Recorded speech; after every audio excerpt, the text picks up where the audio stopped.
የፋሲካው መስዋዕት ሕዝቡን አሰቃይቶ ከእግዚአብሔር የተጣላ ጉልበት አቅማቸውን ቅርጥፍ አድርጎ የበላ ፈርዖን የተባለ አንገተ ደንዳና ዘራቸው እንዳይቀጥል ሕፃናትን ገሎ በመቅሰፍት ብዛት ፍጹም አለቅ ብሎ የእግዚአብሔር ማስጠንቀቂያ ስላለው አልገባ ሌላኛውን መቅሰፍት ወደ ቤቱ ገባ። እንዲህ ነው የጀመረው የፋሲካው ነገር። በግብጽ ምድር ላይ ሊሞት ሁሉም በኩር ከመምጣቱ በፊት መቅሰፍተኛው መልአክ ለሕዝቡ ማምለጫ መንገድ አዘጋጀ። እውነተኛው አምላክ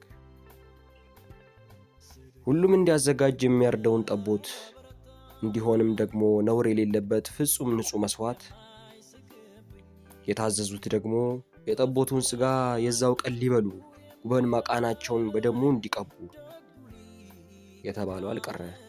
አጥፊው መልአክ መጣ። የግብጽ ሁሉ በኩር በሞት ፍርድ ተመታ።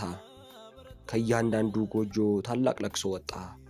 ወደ እስራኤል ልጆች ሞት ፍጹም አልመጣ።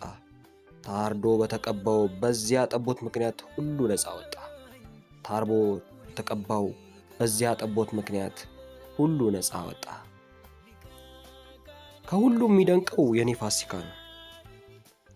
በበደሌ ብዛት ተከምሮ ወዳ እሱም ሊያመጣብኝ የዘላለም ፍዳ፣ ኃጢአቴ ከብዶብኝ ብዙ ስንገላታ ከሰማይ ሰማያት አይቶ አዘነልኝ፣ ከከበረው ስፍራ ለኔ ወረደልኝ። ጎልጎታ ቀራንዮ እሱኮ ሞተልኝ፣ ኢየሱስ በፈቃዱ ለኔ ተሰዋልኝ። የበዛው ዕዳዬን እርሱ ከፈለልኝ። ታዲያ እንዴት አይገርመኝ? እንዴትስ አይደንቀኝ? በግ ጠቦት አይደለም ለኔ የታረደው፣ ስለ እኔ የተሰዋው ፍጹሙ አምላክ ነው።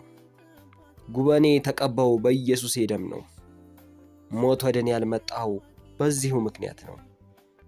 ኢየሱስ አምላኬ ለኔ ፋሲካ ነው፣ ለኔ መስዋዕት ነው።